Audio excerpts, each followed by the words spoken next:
Assalamualaikum warahmatullahi wabarakatuh. Waalaikumsalam warahmatullahi wabarakatuh.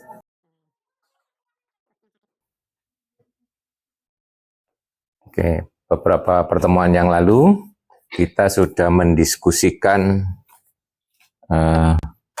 pengertian atau yang disebut dengan isomorfisma, ya. Masih ingat apa yang disebut dengan isomorfisma? Apa satu-satu? Satu-satu. Apa? Isomorfisme itu pada dasarnya adalah suatu pemetaan, ya. Pemetaan dari grup ke grup yang bersifat satu-satu, pada, dan mengawetkan operasi, preserve operation. Preserve operation itu artinya dioperasikan dulu baru dipetakan, hasilnya akan sama kalau dipetakan dulu baru dioperasikan, itu disebut dengan preserve operation, ya. Jadi kalau kita punya kemarin pemetaan F dari grup G ke grup H, ya. Nah, F ini disebut isomorfisma jika syarat pertama F itu satu-satu, syarat kedua F itu pada, syarat ketiga preserve, yaitu F X Y sama dengan Fx Fy untuk semua X Y di G, ya. Preserve. Yang di sini operasi di G, yang di sini operasi di H, ya. Nah, salah satu ilustrasi yang dipakai kemarin adalah S3 dan D3 itu isomorfik, ya. Nah, itu dua grup, kalau kita bisa membentuk suatu isomorfisma, disebut dua grup itu isomorfik. Contohnya kemarin S3 dan D3. Kemudian contoh yang lain ada lagi, yaitu real dengan operasi tambah, kemudian isomorfik dengan R plus dengan operasi kali. Loh, kok lupa? Kan salah satu contoh di buku itu, ya. Ya. Betul? Halo. Wah, ini nggak direview lagi, ya. Nah, ini contoh-contoh. Nanti masih banyak lagi contoh yang lain, ya, yang berkaitan dengan isomorfisma atau isomorfik, grup-grup yang isomorfik. Contoh yang lain lagi, setiap grup yang order prima pasti isomorfik dengan set P, ya. Grup yang berorder P pasti isomorfik dengan set P, ya. Karena grup yang berorder P itu pasti siklik, ya. Nah, nanti akan bisa dibuat pemetaan satu-satu yang preserve juga dengan set P, ya. Oke, dan seterusnya. Kalau grup siklik yang berorder tak hingga, itu akan isomorfik dengan set, ya. Nah, kalau berorder N, isomorfik dengan set N, ya.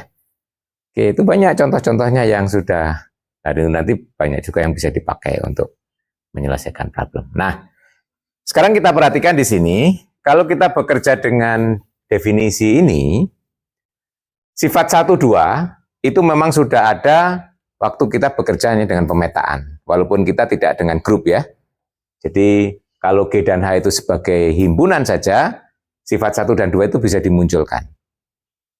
Artinya kita mengenal sifat bijektif, satu-satu pada itu waktu berdiskusi tentang pemetaan saja, kan, tidak harus homomorfis, tidak harus isomorfisma. Nah, baru syarat ketiga ini muncul setelah kita punya grup, adanya operasi, ya. Berarti kita punya suatu isomorfisma, ya. Nah, jadi kalau syarat 1 dan 2 kita abaikan, gitu, ya. Ini kan berkenaan dengan pemetaan, ya, pemetaan secara umum.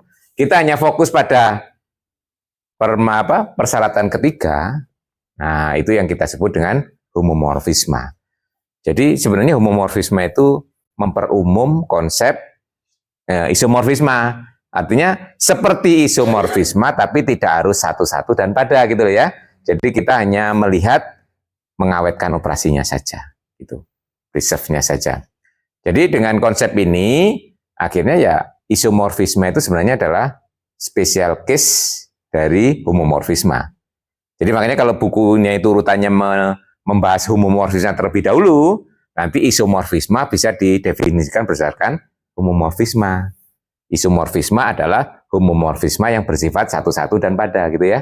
Nah, jadi tergantung urutan di buku. Kalau di bukunya kalian ini membahas isomorfisme dulu, syaratnya dikurangi akan jadi homomorfisme gitu ya. Nah, itu beda sudut pandang ya.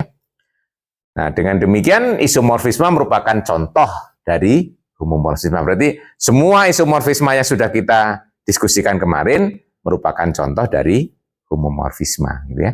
Berarti kalau dari isomorfisme ini kita tidak harus memenuhi syarat 1, 2, yaitu tidak harus memenuhi syarat 1, 1 dan pada. Jadi kita hanya memperhatikan sifat ketiga, kita perlu definisi homomorfisme ya. Jadi kalau saya punya grup yang pertama G dengan operasi bintang, grup yang kedua G garis dengan operasi bundaran. Nah, jadi yang kita perhatikan hanya preserve operasi saja ya. Ini kita sebut sebagai homomorfisme. Nah, jadi nanti kalau dengan memperhatikan definisi ini, semua sifat isomorfisme yang tidak berkaitan dengan satu-satu pada, ya, otomatis akan berlaku pada homomorfisme. Kecuali kalau sifat itu dikaitkan dengan sifat satu-satu dan pada. Nah, paham ya? Nah, di situ. Jadi semua sifat isomorfisme yang tidak berkaitan dengan sifat 1 dan 2 ini, satu-satu dan pada, bisa kita tarik ke dalam sifat apa? Contohnya kemarin, peta dari identitas adalah identitas. Anda lihat dalam proses pembuktiannya tidak menggunakan satu-satu dan pada. Ya. Demikian juga peta dari inverse adalah inverse dari peta. Itu juga tidak menggunakan satu-satu dan pada proses pembuktiannya. Jadi akhirnya sifat itu tetap berlaku pada homomorfisme. Gitu cara melihat ya, apakah sifat yang kemarin pada isomorfisme berlaku atau tidak ya. Nah, contohnya mungkin kita mulai dari contoh yang pertama ini adalah pemetaan istimewa. Pemetaan dari grup G ke grup H, semua unsur di G dipetakan ke identitasnya H. Ya. Jadi kalau kita ilustrasikan itu ya, E itu adalah kalau ini kita punya grup G, ini grup H, ini ada identitas. Ya. Nah, mungkin masih ada unsur yang lain ya, Nah, semua unsur di G kita petakan ke identitas. Nah, ini ya. Nah, gitu ya. Nah, itu ya. Jadi simbolnya adalah definisinya adalah EX sama dengan EH untuk setiap X ya. Jadi ini seolah-olah pemetaan konstan, tapi konstannya ini ke identitas ya. Jadi kalau kita ingin menunjukkan dia sebagai homomorfisme ya, kalau ambil X dan Y berada di G, berarti E dari XY, berarti apapun XY-nya kan hasilnya identitas. Identitas itu sama dengan identitas kalikan identitas. Ya. Berarti ini sama dengan EX, EY, ya itu ya. Nah itu, berarti preserve ya. Oke, contoh pertama ini adalah contoh yang trivial. Ya. Contoh kedua, ini adalah pemetaan identitas. Kemarin kita sudah membuktikan bahwa identitas adalah suatu isomorfisme. Dengan demikian dia pasti homomorfisme. Ya. Setiap isomorfisme adalah homomorfisme. Homomorfisme belum tentu isomorfisme. Ya. Oke, contoh 3. Misalnya kita punya pemetaan dari Z ke Zn, yaitu X dipetakan ke kelasnya X. Ya. Nah, ini adalah suatu homomorfisme yang jelas ini tidak satu-satu. Ya. Ya, karena kita punya unsur yang berbeda di Z tetapi kelasnya sama. Ya. Sebagai contoh 1 dan N tambah 1, gitu. Itu kan sama-sama kelas 1, betul ya? Atau secara umum A dengan A ditambah KN gitu ya. Itu sama-sama kelas A, betul ya? Nah, A dengan A ditambah KN itu bisa berbeda kalau K-nya tidak 0 gitu kan. Nah, berarti itu tidak satu-satu. Berarti ini contoh homomorfisme yang bukan isomorfisme ya. Nah, jadi kalau kita ingin membuktikan ya cukup dengan menggunakan sifat atau operasi tambah ya. Gini sih kan Z dan Zn itu grup dengan operasi tambah ya. Jadi kalau saya ambil X dan Y itu anggota Z, berarti peta dari X ditambah Y akan sama dengan kelas X ditambah Y ya, sesuai dengan definisi. Sesuai dengan definisi operasi yang ada di kelas ya, di Zn, ini akan sama dengan kelas X ditambah kelas Y. Akan sama dengan peta dari X ditambah peta dari Y ya. Oke. Jadi ini adalah preserve. Ini sering disebut dengan pemetaan natural ya, alamiah karena X dipetakan ke kelasnya X. Nah, kemudian contoh yang lain disajikan dalam bentuk soal ya. Bisa dicoba sejenak ya. Nah, apakah ini merupakan suatu homomorfisme dengan cara melihat preserve operation atau tidak ya. Bagaimana nomor 1? Apakah homomorfisme atau bukan? Pertanyaannya, Z itu grup terhadap operasi apa?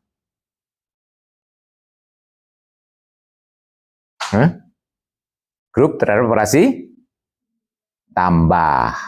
Terhadap kali bukan grup loh ya. Iya. Jadi dia terhadap tambah. Berarti nanti preserve operation-nya adalah operasi tambah ya. Nah, jadi baik Z yang di domain maupun yang di codomain. Saya kira nggak terlalu susah toh. Jadi kalau saya ambil X dan Y berada di Z, di domain ya, berarti G dari X ditambah Y, berarti akan sama dengan 2X tambah Y. Itu kan sama saja dengan 2X tambah 2Y toh. Nah, 2X ya berarti GX ditambah GY, ya toh? Berarti dia reserve. Nah, sekarang coba saya modif soal ini, nomor 1 ya, diganti. Nah, ini namanya berekspresi dengan soal ya. Sekarang kalau satu aksen, itu saya ganti G-nya itu dari R plus ke R plus. Berarti grup terhadap operasi kali ya. Kalau terhadap tambah bukan grup loh ya. Kenapa? Karena nggak punya nol kan. Ya, R plus ini ya. Ya. Jadi terhadap operasi tambah malah bukan grup ya toh. Ya, grup terhadap operasi kali. Definisinya tetap GX sama dengan 2X untuk semua X di R plus ya. Nih kali ini dimodif sekarang. Apakah ini tetap homomorfisme? Gimana kalau saya ganti dengan bukan? Bagaimana membuktikan itu bukan? Ya, ingat definisinya homomorfisme itu berarti kan GXY sama dengan GX GY untuk setiap. Gitu. Berarti kalau bukan homomorfisme berarti ada ya. Nah, ada, ingat ingkaran dari semua ya toh. Nah, itu kan berlaku untuk semua X dan Y toh. Berarti ada X dan Y sehingga GXY tidak sama dengan GX GY, betul ya? Ya, kembali ke semester 1 ya. Logika dan pembuktian ya. Nah, ingkaran dari kalimat berkuantor ya. Nah, itu kan berkuantor. Berarti kalau ada dalam matematik ya kita tunjuk ya apa itu gitu ya. Nah, kita bisa memilih X dan Y atau dua unsur di R plus. Ambil aja misalnya 2 dan 3 ya toh. Nah, 2, 3 itu anggota R plus. Kita lihat G2 itu sama dengan 2 kali 2, 4. G3 itu 2 kali 3, 6. Tapi G2 kali 3 sama dengan G6 sama dengan 2 kali 6, 12. Ya toh? Nah, berarti di sini kita punya G2 kali 3 yang sama dengan 12, kan tidak sama dengan 4 kali 6, betul? Nah, ya. Nah, ini padahal ini sama dengan G2, G3, ya. Berarti kita punya 2 dan 3 anggota R plus, G2 kali 3 tidak sama dengan G2 kali G3, ya. Ada counter example, ya. Berarti dari sini jadi G bukan homomorfisme dari R plus ke R plus, ya. Nah, gitu ya. Jadi G bukan homomorfisme. Ya. Tuh. Nah, ini kemarin mirip dengan contoh yang sudah ada, nomor 2. Waktu kemarin membahas isomorfisme, itu dari mana ke mana yang isomorfik? Yaitu dari R terhadap presi tambah ke R plus ya kemarin ya. Dengan operasi kali ya. Kemarin ya, kalau kita kembali R ya kemarin ya. Kemarin kalau kita punya ini R dengan operasi tambah ke R plus dengan operasi kali ya. Kemarin ya, kita punya Gx-nya sama dengan 2 pangkat X. Yang ini adalah suatu isomorfisme ini ya.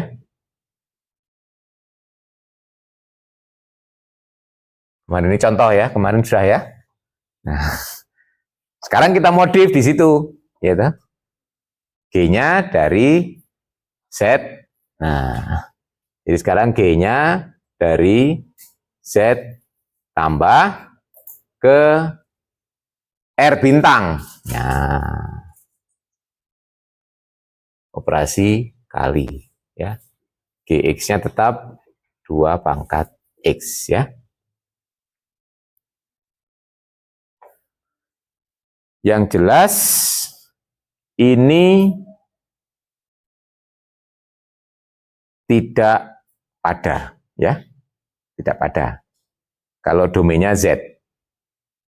Ya kemarin waktu mencari prapeta ingat adalah gunakan log ya toh. 2 log ya. Karena 2 pangkat 2 log X itu kan kembali ke X ya.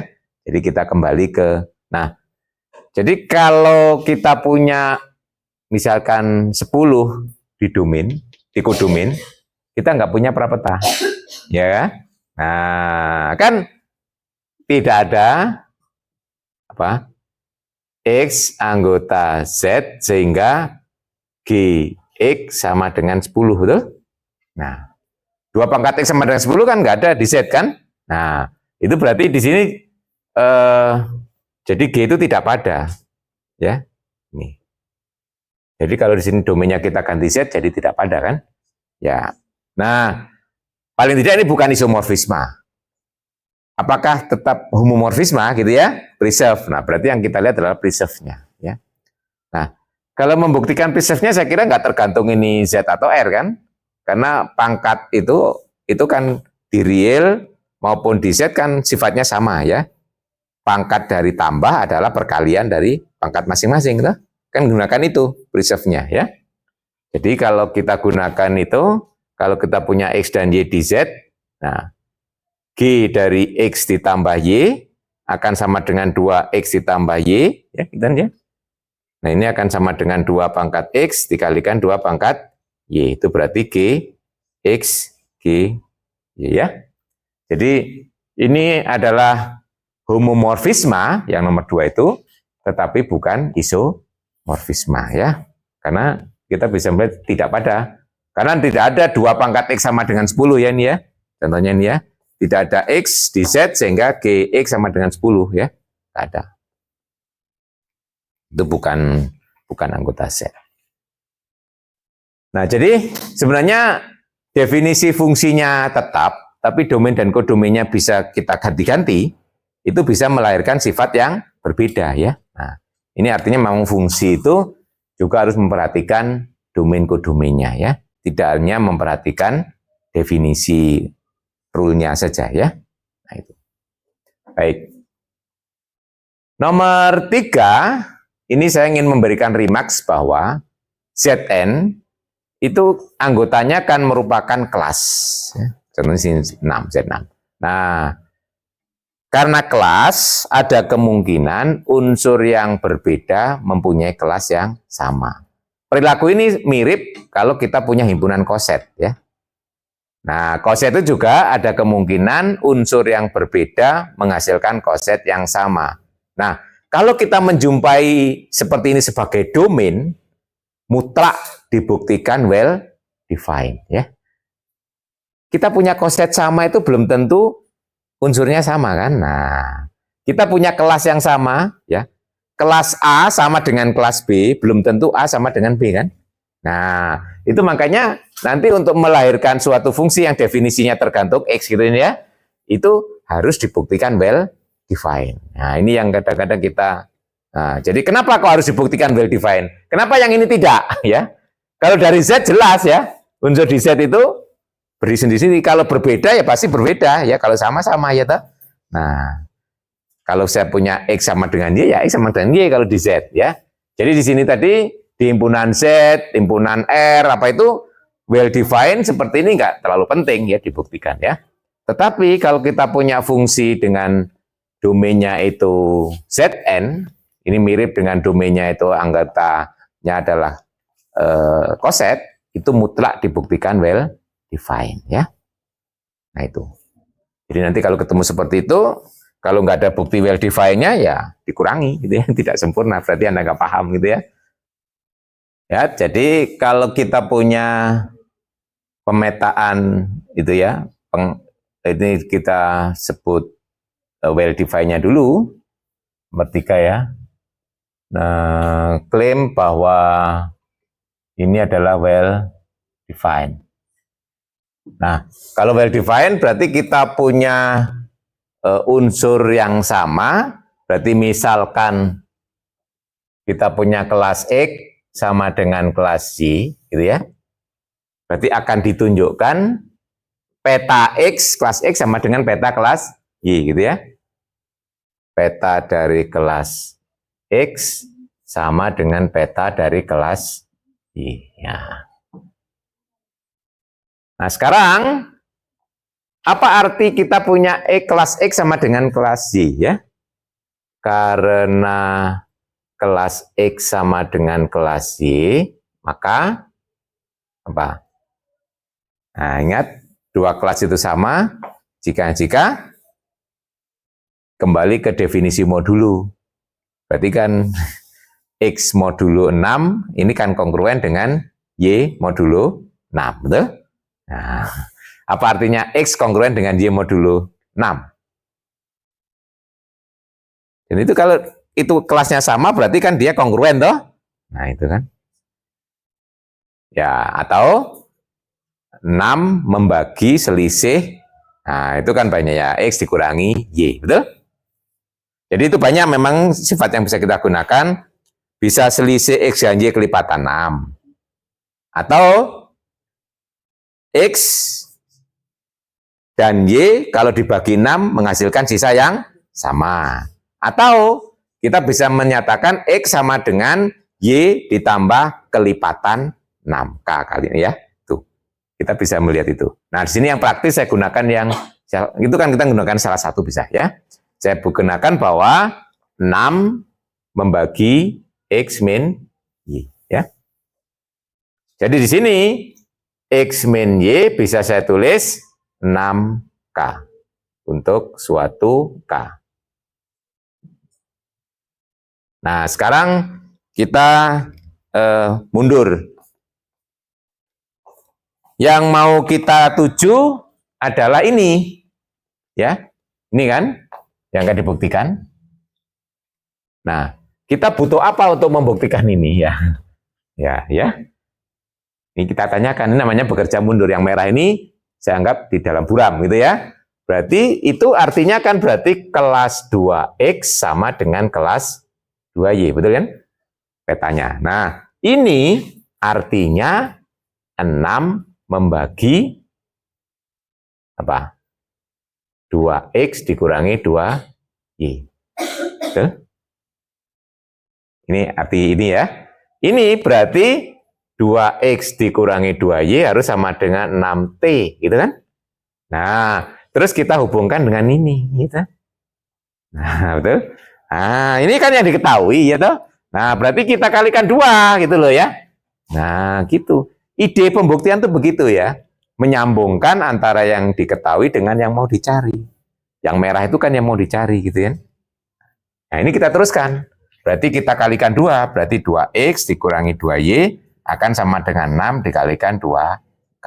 Betul? Nah, betul. Di sini 2X dikurangi 2Y, 6 kali sesuatu, bilangan bulat. Berarti 6 membagi ini kan? Nah, jadi 6 membagi 2X dikurangi 2Y. Jadi kesimpulannya kelas dari 2X sama dengan kelas dari 2Y. Ya. Berarti petanya sama.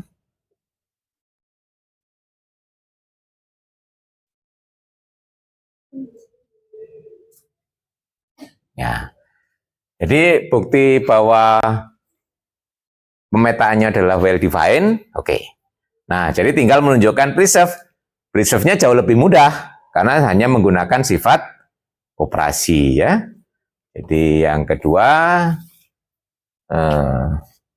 misalkan kita punya kelas X, kelas Y itu berada di Z6 ya.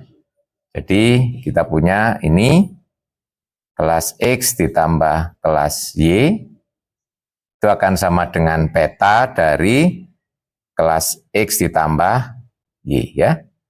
Menurut definisi ini sama dengan kelas dari 2X tambah Y ya. Ini menurut definisi lagi kelas dari 2X ditambah 2Y. Itu menurut definisi operasi tambah 2X ditambah 2Y. Berarti itu peta dari kelas X ditambah peta dari kelas Y. Nah ya. Jadi preserve. Nanti untuk yang nomor 4 hampir sama ya, cuma beda 2 diganti 4 ya. Kemudian yang jelas ini tidak pada ya. Kalau kita lihat ya. Jadi melihat pada tidak juga bisa kalau hingga itu melihat image-nya ya. Masih ingat image ya? Image itu kalau fungsi kan himpunan dari peta ya toh? Image ya. Kalau image-nya sama dengan codomain berarti itu pada toh. Nah, jadi kalau kita lihat di sini image-nya ya kumpulan dari yang punya prapeta ya. Jadi kalau kita lihat di sini image-nya ya. Kita lihat yang ini ya. Yang ini ya. Image dari ini akan sama dengan apa saja? Kelas 0, kelas 2, kelas 4. Tuh? Ya. Ya kan 0 ke 0, 1 ke 2, ya toh? 2 ke 4. Terus 3 ke 0, ya toh? 4 ke 2, 5 ke 4, ya toh? Berarti image-nya cuma 0, 2, 4, tuh ya. Nah, paham ya? Nah, kalau hingga enak ngitungnya ya. Ini hanya kelas 0, kelas 2, kelas 4. Nah, ini kan tidak sama dengan Z6 di codomain, ya betul ya? Nah, ini codomain. Nah, jadi ini tidak pada gitu ya. Itu cara melihatnya. Ya. Ini juga tidak satu-satu. Kenapa? Nah, ada 2 unsur yang petanya sama, unsur beda. Ini peta dari 0 itu 0. itu sama dengan peta dari 3, ya. Nah, betul. Berarti ini juga menyimpulkan ini tidak satu, ya. Nah, itu cara. Kalau hingga enak melihatnya, ya. Cukup dilihat langsung bisa. Atau kita gambarkan juga lebih gampang, ya. Dalam diagram anak panah. Oke. Nah, di sini nanti kita bisa melihat, ya, khususnya yang ini adalah nanti berkaitan dengan mengumpulkan semua unsur yang dipetakan ke 0 kalau yang di Z6, ya. Nah, berarti itu memetakan unsur yang dipetakan ke identitas. Ya, itu yang nanti kita sebut dengan kernel, ya. Kernel dari suatu homomorfisma, ya. Oke, sampai di sini ada pertanyaan dulu sebelum kita lanjutkan mendiskusikan tentang kernel. Ini tadi hanya, ini kalau ini penamaan, ya, biar kita menyebutnya lebih mudah ini nanti, daripada menyebut homomorfisma yang bersifat satu-satu gitu, ya. Nah, kita sebut aja monomorfisma, ya. Jadi homomorfisma yang bersifat satu-satu. Kemarin kan kita sudah punya isomorfisma itu homomorfisma yang bersifat satu-satu dan pada, kan? Jadi sebenarnya kan. Nah, kalau hanya berlaku salah satu, kalau satu-satu saja kita sebut monomorfisma, kalau pada kita sebut epimorfisma, ya. Jadi sebenarnya isomorfisma itu adalah monomorfisma dan epimorfisma, ya, kalau gitu, ya. Nah, itu hanya untuk menyebutan biar lebih singkat, ya, daripada menyebut homomorfisma yang bersifat pada gitu, ya. Nah, itu epimorfisma. Ini hanya penamaan. Nah, ini teorema ini tadi saya komentari itu, ya. Ini persis yang berlaku pada isomorfisma. Kita lihat bahwa pada pembuktiannya tidak menggunakan sifat satu-satu dan pada. Oleh karena itu, sifat ini juga berlaku kalau kita punya homomorfisma, ya. Peta dari identitas adalah identitas, peta dari inverse adalah inverse dari peta, ya. Nah, ini, ya.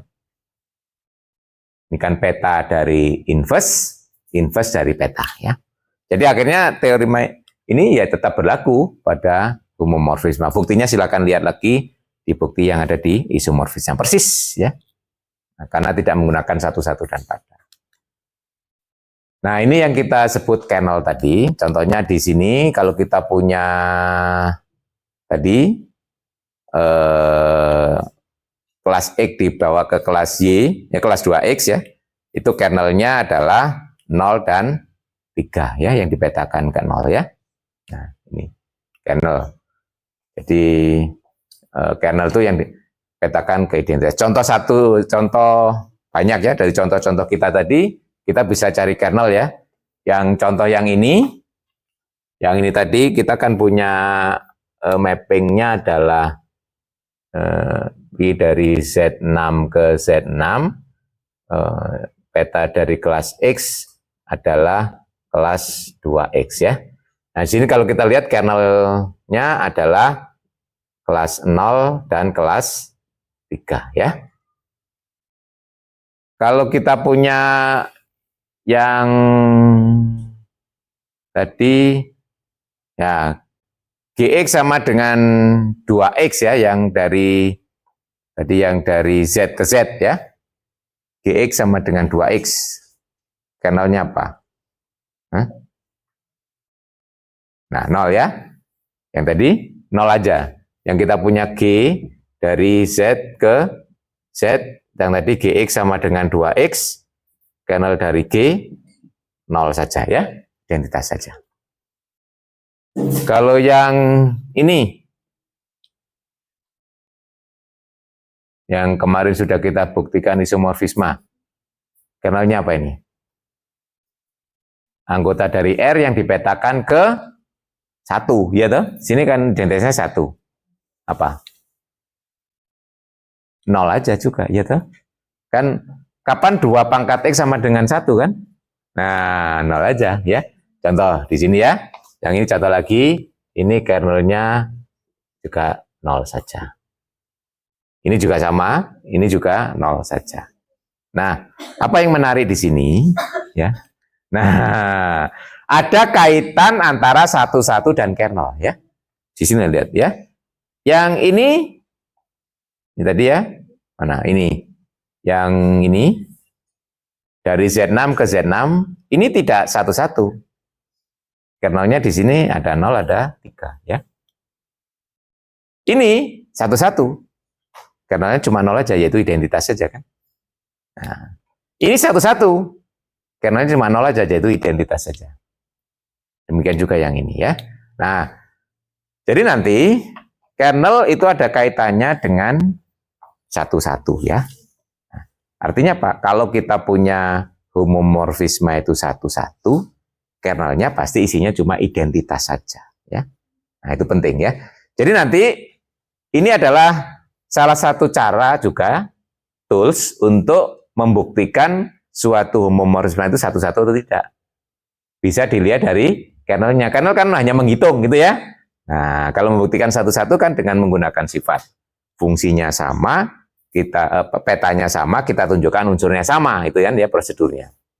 Tapi kalau dengan kernel cukup dihitung aja. Kadang-kadang jauh lebih mudah ngitung kernel daripada membuktikan 11 dengan menggunakan definisi gitu ya. Nah, itu. Nah, ini ya. Nah, tapi yang penting lagi adalah sifat 1. Kalau kita lihat ya, bahwa ini kernel itu adalah subgroup, ya nanti bisa dibuktikan. Ini contohnya ini, 03 itu subgroup, apalagi kalau isinya identitas ya. Nah, dan itu ternyata bisa dibuktikan dia adalah normal ya, subgroup dan normal ya. Oke, baik, kita buktikan dulu kernel itu subgroup dan yang kedua normal ya. Kemudian yang kedua tadi berkaitan dengan 11. Nah, itu suatu homomorfisme itu bersifat 11 jika kernelnya isinya cuma identitas saja ya. Kalau kita perhatikan bahwa dari definisi kernel tadi definisinya kan ini ya, kalau kita kembali ke definisi kernel, nah ini kan X anggota G berarti anggota domain. Berarti dari sini kita mengatakan bahwa kernel pasti subset dari G kan? Ya, dari definisi ini kan anggota G yang mempunyai sifat tertentu. Berarti dari definisi kita punya bahwa kernel subset ya. Jadi kalau kita punya F ini dari G ke H ini adalah homomorfisme, berarti yang pertama kernel F itu pasti subset dari G ya. Ini dari definisi. Ya. Kemudian yang kedua, kita tadi juga punya peta dari identitas adalah identitas. Yang kedua, peta dari identitas G adalah identitas H. Berarti identitas G dipetakan ke identitas H. Jadi kesimpulan kita bahwa identitas G anggota kernel. Jadi kernel F tidak kosong ya. Nah, ini kan prasyaratnya yang harus kita cek ya, subset dan tidak kosong. Kalau kita mau menggunakan one step test maupun two step test, subset dan tidak kosong harus dicek dulu kan. Nah, itu. Nah, baru berikutnya kita pakai one step test atau two step test ya. Nah, kalau saya gunakan one step test, saya ambil misalnya X, Y anggota kernel F, akan ditunjukkan apa? X, Y inverse anggota kernel F. Betul ya? Itu kalau one step test ya. Masih ingat? Teori pembuktian subgroup ya. Ada one step test, ada two step test ya. Ada juga kalau hingga hanya dibuktikan close-nya saja ya. Oke. Nah, bagaimana membuktikan XY inverse anggota kernel? Ya dihitung saja peta dari XY inverse apakah identitas atau tidak gitu kan ya. Kalau peta dari XY inverse itu identitas berarti dia masuk di kernel ya. Nah, Jadi kita hitung F dari X, Y, inverse. Karena homomorfisnya berarti sama dengan Fx, Fy inverse, sama dengan Fx, ini kan menjadi Fy, inverse-nya keluar. Betul? Tadi. Nah, karena X dan Y anggota kernel, peta dari X, identitas. Peta dari Y, identitas. Jadi ini akan sama dengan identitas, ini identitas inverse. Hasilnya adalah identitas. Ya. Karena peta dari XY inverse adalah identitas, jadi kesimpulan kita XY inverse anggota kernel F. Ya. Kita ambil dua unsur XY di kernel, ternyata XY inverse juga di kernel, jadi kernel F subgroup dari G. Ya. Nah, itu subgroup. Ya. Sekarang normalnya. Bagaimana membuktikan normal? Pakai yang operasional yang terakhir ya. Kita tunjukkan G, X, G inverse, anggota kernel, untuk setiap G di G dan X di kernel. Paham ya? Nah, sifat terakhir yang ekivalen ya, untuk membuktikan normal ya. Jadi, untuk membuktikan normal, saya ambil misalnya G di G, kemudian X di kernel. Yang akan ditunjukkan G, X, G inverse anggota. Paham sampai di sini? Jadi harus tahu dulu ya, kalau mau membuktikan itu berangkatnya dari mana, terakhirnya di mana gitu kan. Nah, ini membuktikan normal ya. Ini yang harus dituju ya. G, X, G inverse anggota kernel untuk setiap G di G, X di kernel ya. Itu kan ekivalen dengan mengatakan G kernel F, G inverse subset dari kernel itu kan? Ya kemarin ya. Ingat kriteria membuktikan kenormalan. Nah, membuktikan ini berada di kernel ya dihitung lagi ya, kayak tadi. F dari G, X, G inverse. Karena dia homomorfisnya berarti ini Fg, Fx, Fg inverse. Saya keluarkan inverse-nya dulu. Fg, Fx ini sama aja dengan Fg inverse-nya di luar ya. Nah, sekarang karena X tadi di kernel berarti Fx adalah identitas. Jadi sini akan diperoleh Fg ini identitas Fg. Hasilnya identitas ya. Karena di sini unsur, ini inverse-nya ya. Berarti identitas seluruhnya. Nah, dari situ berarti kesimpulan kita Gx G inverse anggota kernel.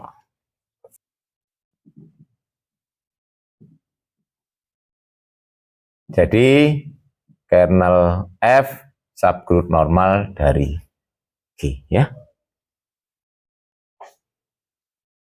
Jadi tidak hanya sekedar subgroup, tapi subgroup normal.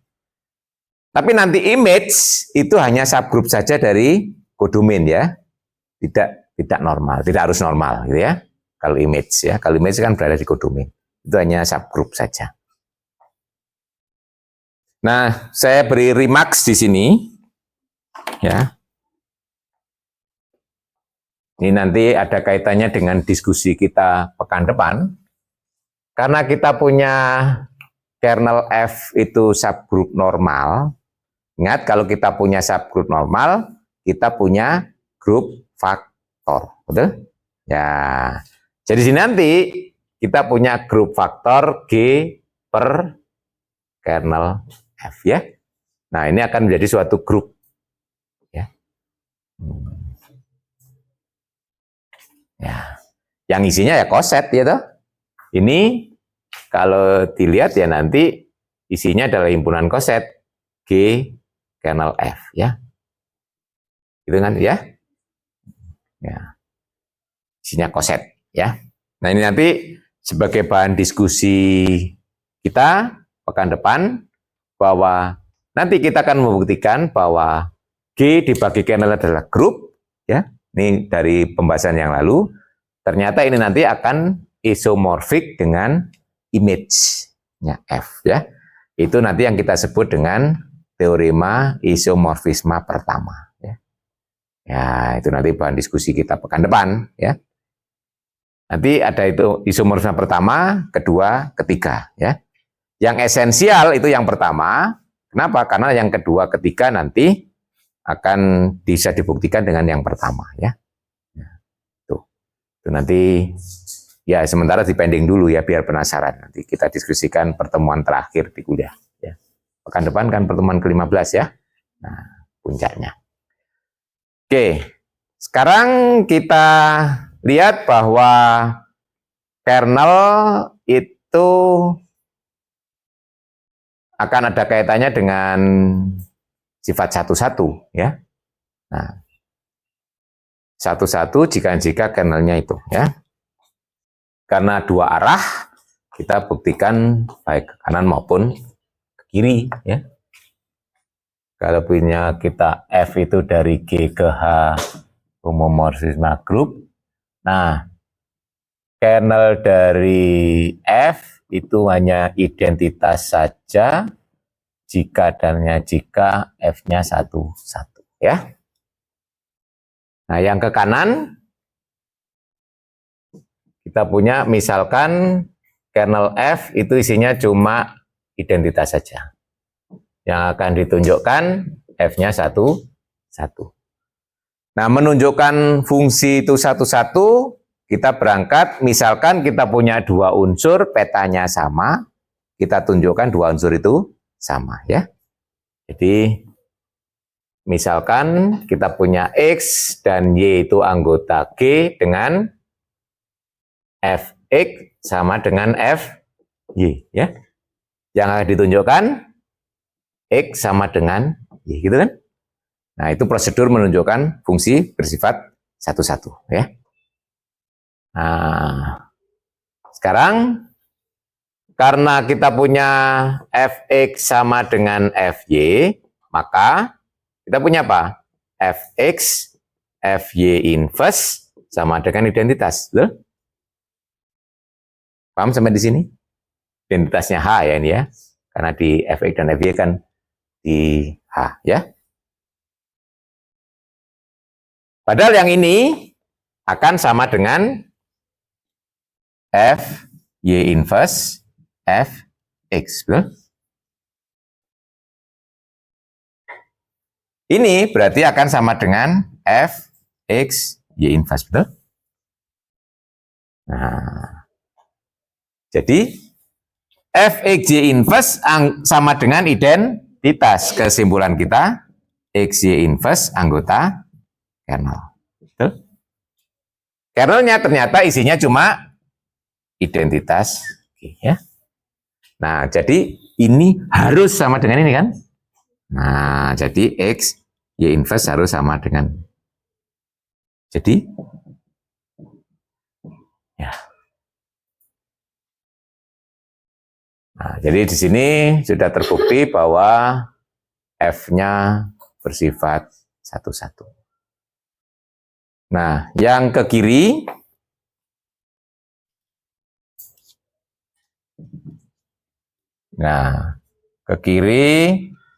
misalkan F-nya satu-satu. Yang akan ditunjukkan kernel F sama dengan identitas saja sini. Kan identitas itu anggota kernel ya. Nah, berarti kan kita tunjukkan satu-satunya itu ya. Artinya, kalau kita mengambil sembarang unsur di kernel, harus kita tunjukkan sama dengan identitas. Paham? Ya? Jadi kalau saya ambil X di kernel, harus ditunjukkan X sama dengan itu ya. Nah, itu menunjukkan bahwa dia satu-satunya unsur ya. Toh? Ambil sembarang unsur di kernel, dia harus sama dengan identitas. Itu berarti nanti identitas isinya apa? Kernel isinya cuma identitas saja ya. Karena X berada di kernel ya. Karena X itu anggota kernelnya F, maka Fx sama dengan identitas H. Ya.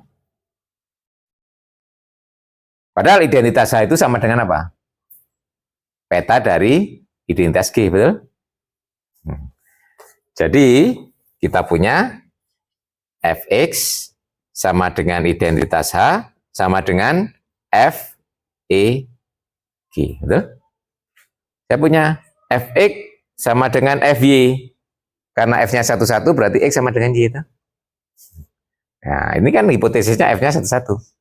Nah, karena F-nya itu 1,1, maka X harus sama dengan E. Ya. Nah, sudah selesai. Ya. Nah, jadi nanti sifat kedua ini bisa kita untuk mengidentifikasi apakah suatu homomorfisme itu bersifat 1,1 atau tidak dengan cara mengidentifikasi kernelnya. Baik, ini masih ada waktu mungkin untuk memperkaya contoh. Anda bisa lihat contoh yang ada di buku. Nah, ini ada banyak contoh ya. Ini di halaman berapa ini? 220 ya.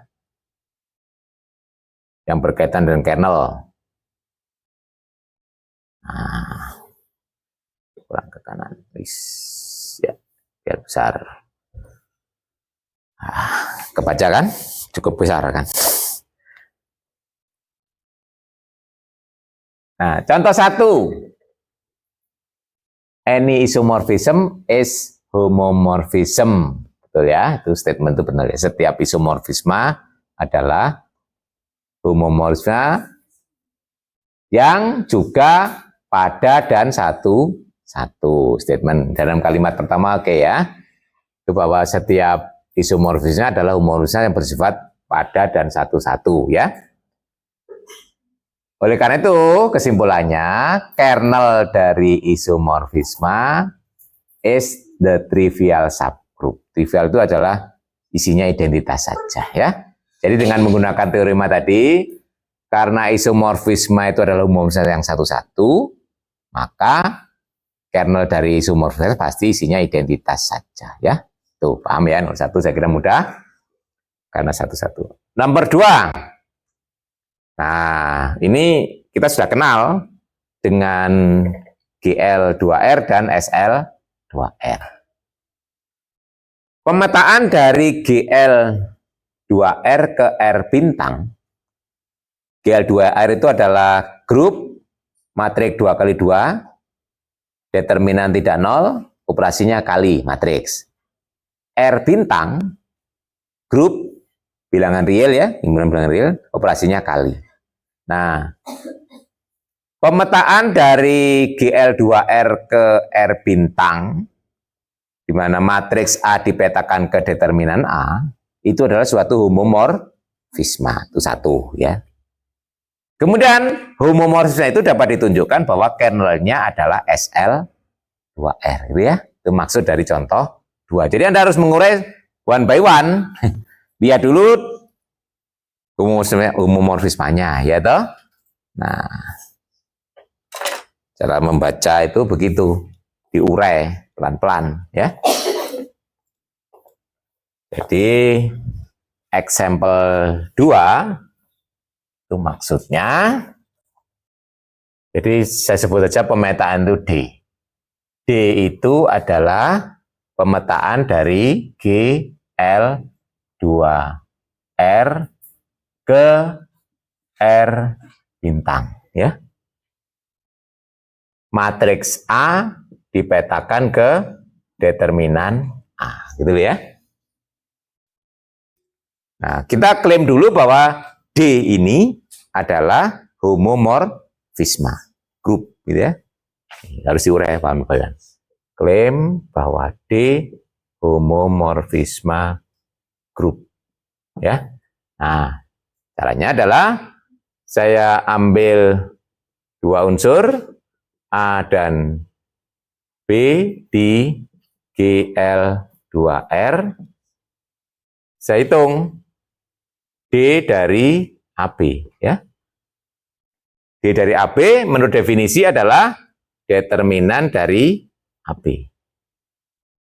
Gunakan sifat determinan, ini akan sama dengan determinan A, determinan B. Berarti ini adalah DA, DB ya. Jadi di sini kita buktikan bahwa D adalah homomorfisme grup ya. Nah, sekarang kita identifikasi kernelnya apa? Kernel dari D gitu ya. Kernel dari D adalah matriks anggota GL2R, anggota domain, sedemikian hingga DA sama dengan identitas. Identitasnya ini apa? 1. Nah, gitu kan? Jadi, adalah matriks A anggota GL2R, di mana di sini determinannya 1. Udah langsung aja, saya tulis ulang. Himpunan matriks yang determinannya 1 itu ya SL, ya makanya di sini langsung SL ya. Langsung saya tulis saja. Ya. Ya. Nah, itu ya. Itu berarti himpunan matriks yang determinannya 1. Nah, itu penjelasan untuk. Jadi nanti kalau Anda membaca contoh yang ada di buku itu harus dijelaskan one by one ya. Memang kadang-kadang singkat di situ menuliskannya ya. Contoh 3 itu adalah mapping dari R bintang ke R bintang pi ya. Pi X-nya adalah harga mutlak X.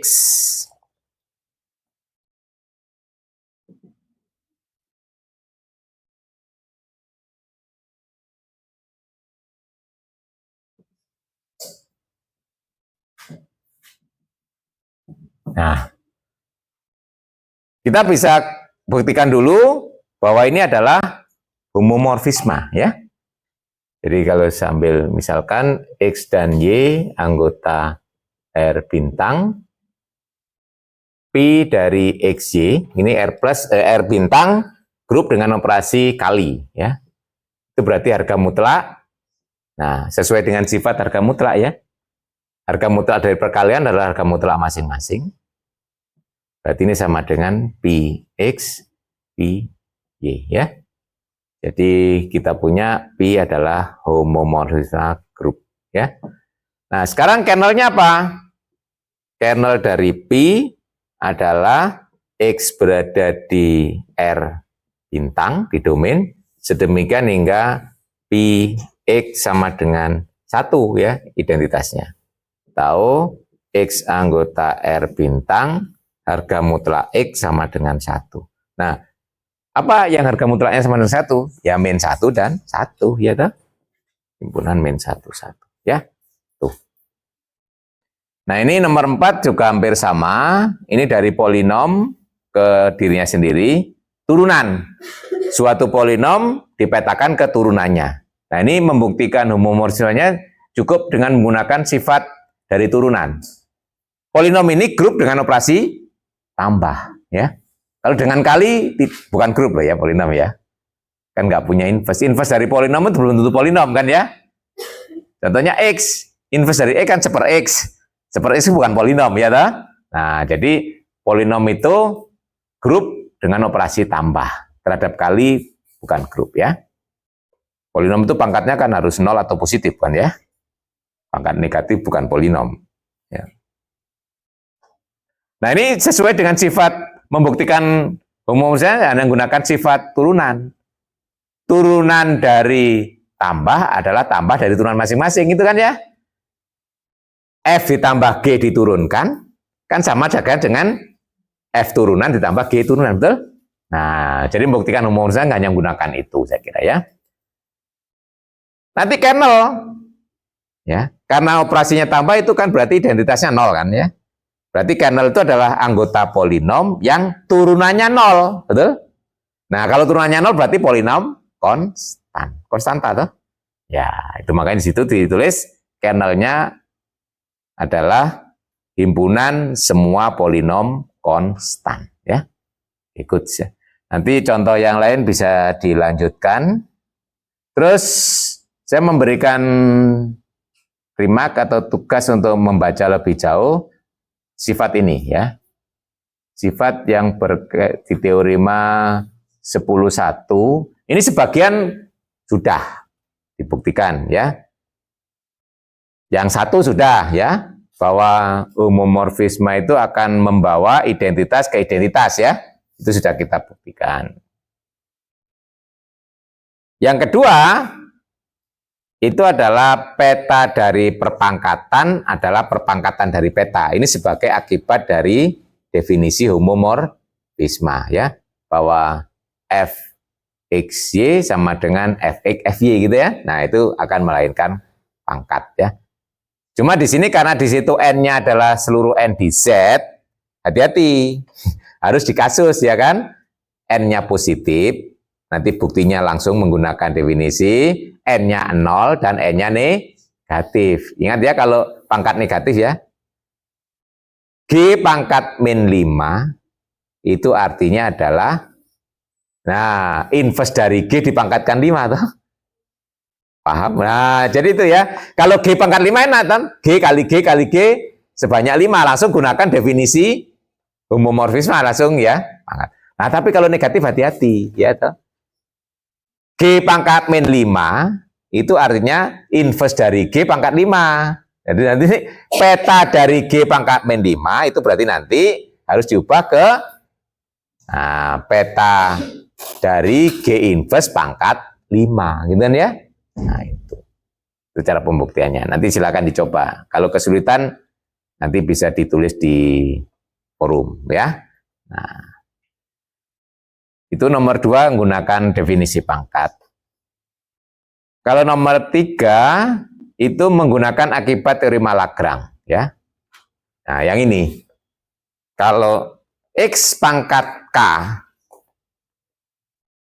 sama dengan identitas, maka order X membagi K. Betul?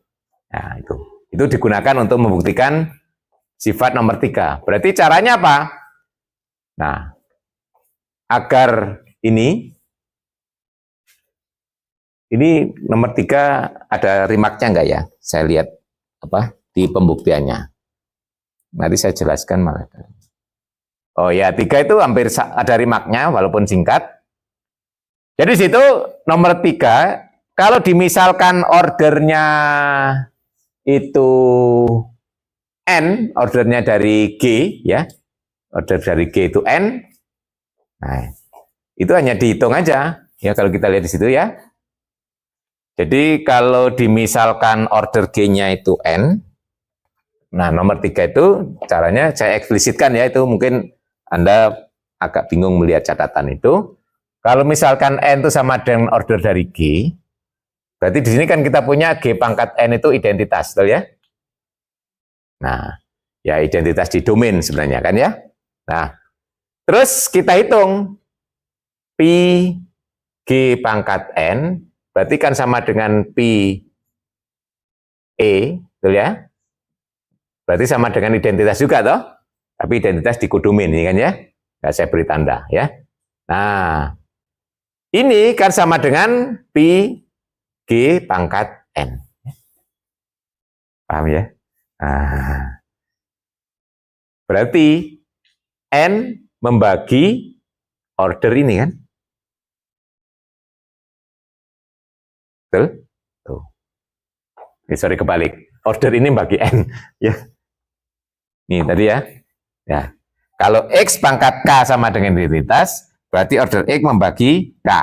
Berarti kalau pi G pangkat N identitas, berarti order ini membagi N, betul? Nah, jadi order dari pi G membagi N. Padahal N tadi ordernya G, ya toh? Oh.